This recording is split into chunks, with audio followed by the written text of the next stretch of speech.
प्रसन्न हो नासादृष्टि में बैठ करके हाथ जोड़ करके सबको क्षमा सबसे क्षमा पंचपरमेश्वरी को मेरा नमस्कार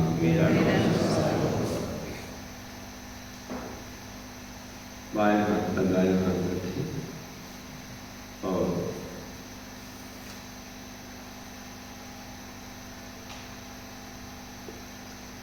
नासादृष्टि में आंखें बंद नहीं करना है, सामने देखते हुए चिंतन करेंगे।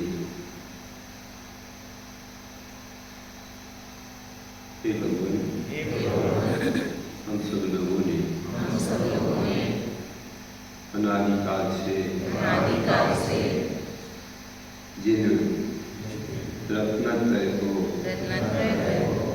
नहीं पाया आज हमारा सौभाग्य है कि इस जीवन में रत्नत्रय रूपी बोधि का हमें लाभ हुआ है। हम सब लोग बहुत आनंदित हैं, हम अपना सौभाग्य समझते हैं।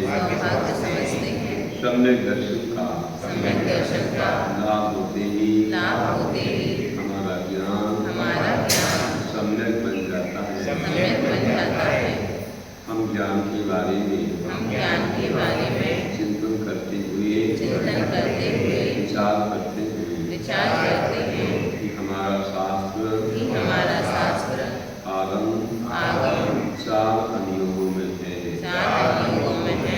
प्रथमान योग, कर्णानुयोग और गद्यान योग। इन चारों अनुयोगों में पूरा द्वादशांग समाया है। प्रथमान योग हमें महापुरुषों के पुराण और एक पुरुष संबंधी चरित्र का कथन करता है। इस प्रथमान योग में सभी महापुरुषों के जीवन का परिचय होता है। उनके दुख सुख के बारे में, उनके उपसर्गों के बारे में, उनकी क्षमता के बारे में वर्णन होता है। महापुरुषों ने किस तरह से पुरुषार्थ करके अपने जीवन को सफल बनाया। नियम संयम त्याग तपस्या के द्वारा अपने जीवन को धन्य किया। हम भी उन जैसे सहनशील क्षमता के धारी बने। हमें बोधि समाधि की प्राप्ति हो।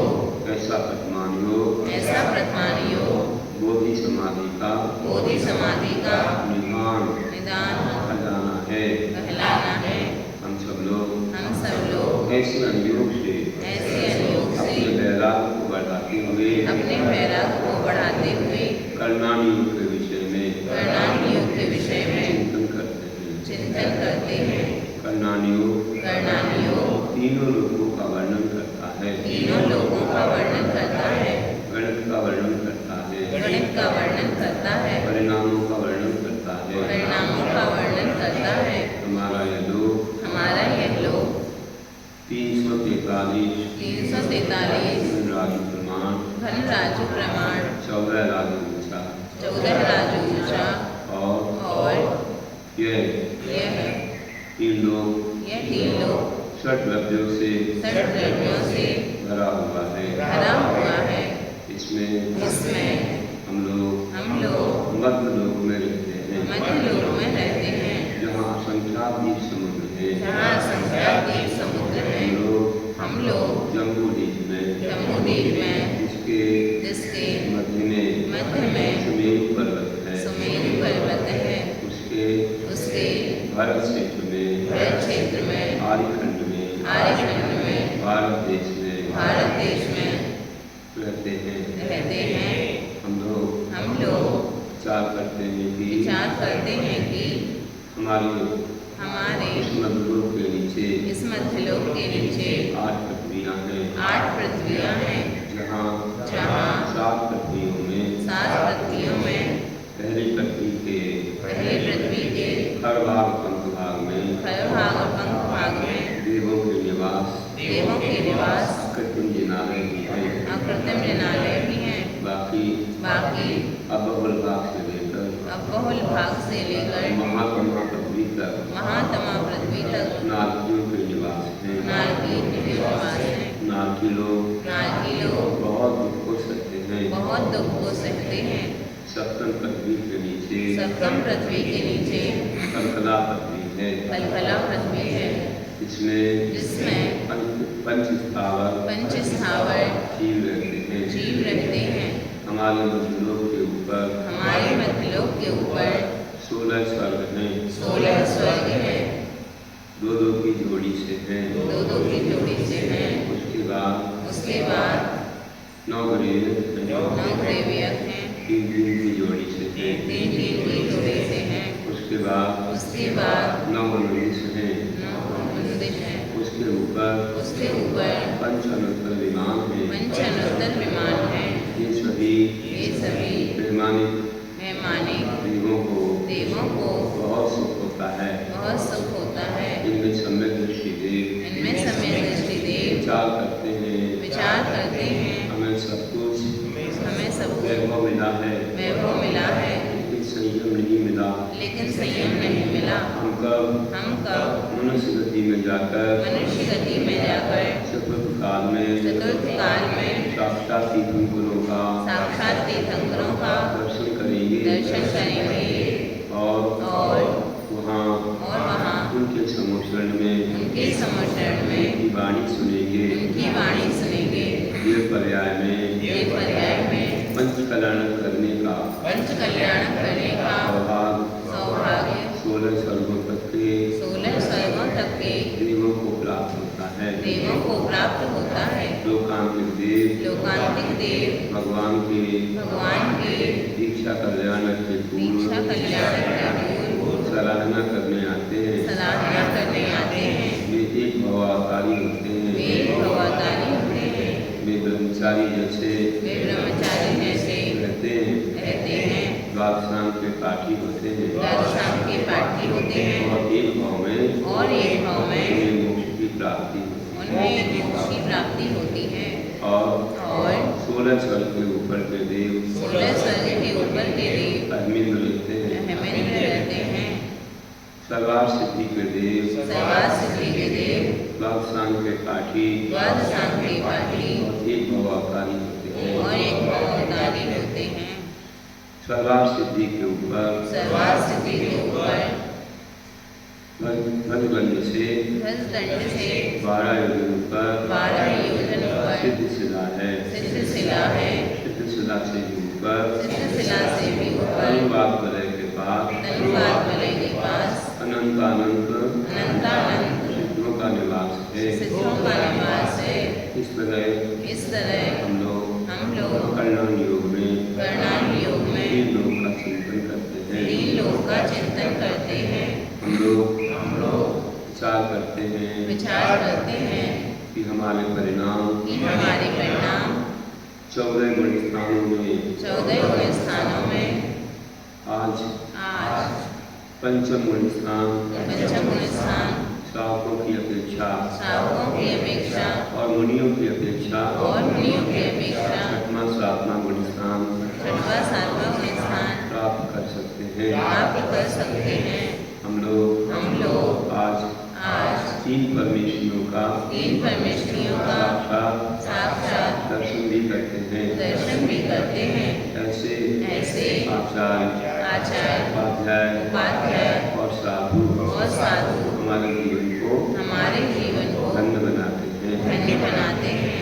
शरणागति योग में श्रावकों के 12 व्रत 11 प्रतिमाएं बतलाई गई हैं। उनका भी हम सम्यक दर्शन पूर्वक पालन कर सकते हैं और मुनिराज 28 मंडलों के धारी 5 महाव्रत पंच समिति आदि का पालन करते हैं। आज भी मुनिराज अपनी युक्तियों द्वारा सिद्धोपयोग को प्राप्त करते हैं।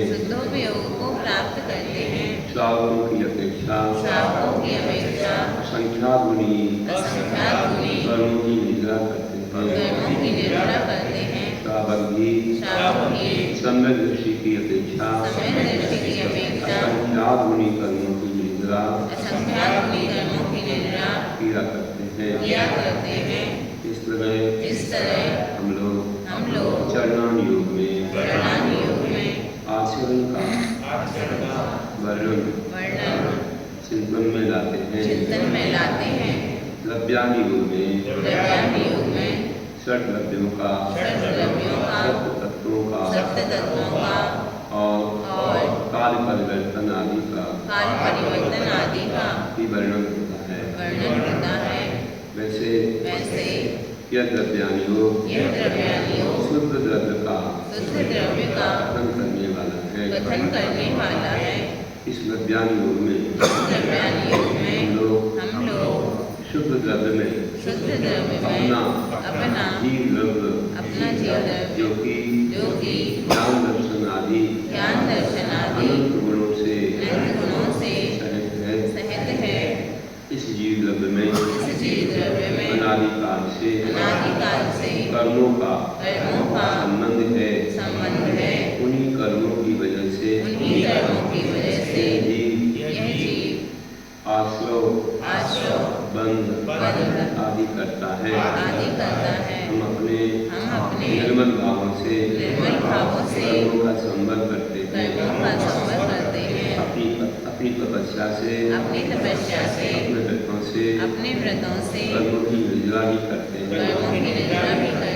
और अगर चतुर्थ काल में बड़ी सामर्थ्य के द्वारा सभी कर्मों की निद्रा करके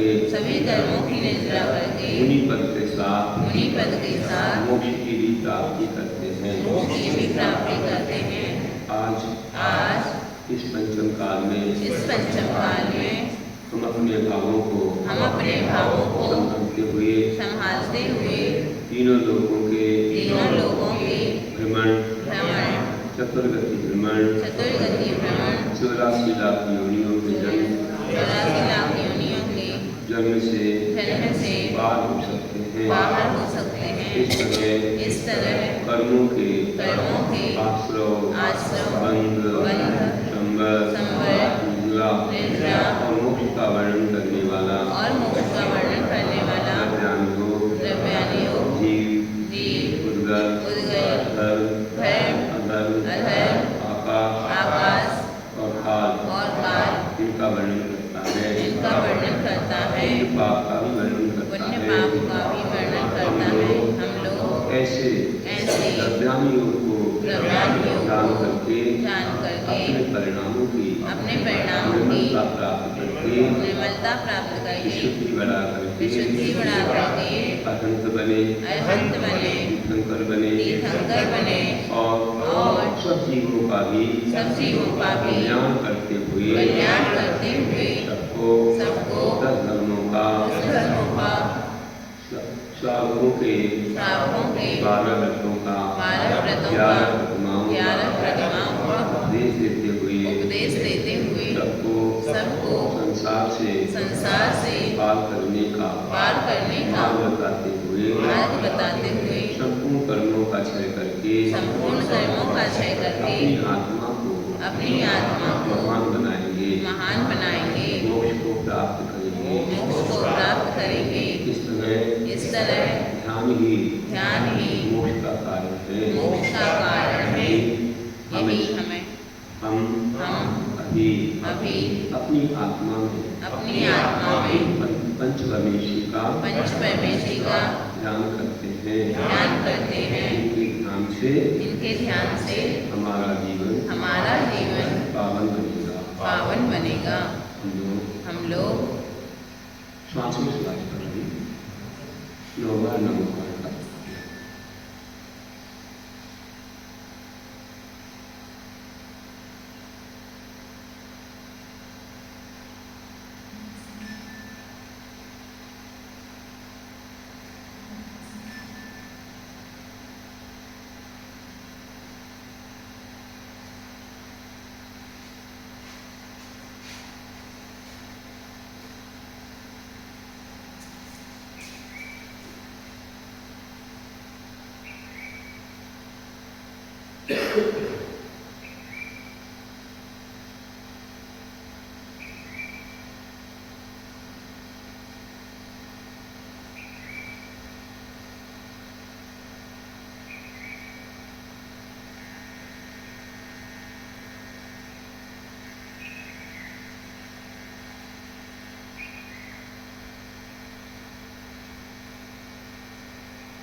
हो गया होगा। अब सब लोग ओम योग ध्यान करेंगे। वैसे ही बायां हाथ प्रसन्न मुद्रा में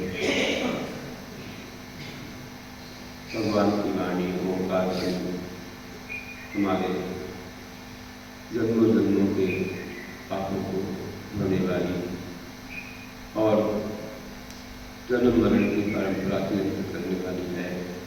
ऐसा ध्यान करते हुए भगवान को समोषण विराजमान रूप में स्मरण करते हुए ओंकार ध्वनि कैसे होती है। थोड़ी श्वास अंदर लेंगे, अंदर रखेंगे, फिर बाहर निकालेंगे। ऐसे प्राणायामपूर्वक हम ओंकार का ध्यान करते हैं। रोम रोम पुलकित होना चाहिए। बहुत प्रसन्न मुद्रा में धीरे धीरे ज़्यादा जोर से आवाज़ न करते हुए ओंकार ध्यान ओंकार की ध्वनि करेंगे।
बोलिए पंच परमेश्वरी भगवान की जय।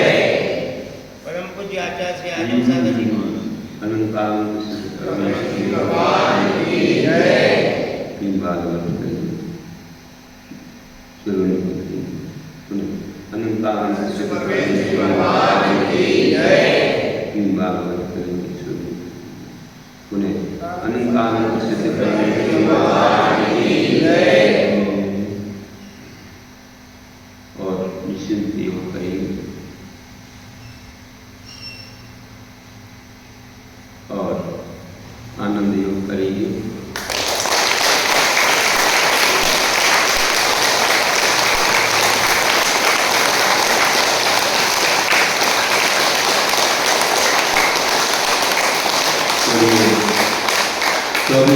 शंकर भगवान की जय। अहिंसा परमो धर्म की जय। षोडशकाल महापर्व की जय। दक्षिण पर्युषण पर्व की जय। आचार्य गुरुवर श्री विद्यासागर जी महाराज की जय।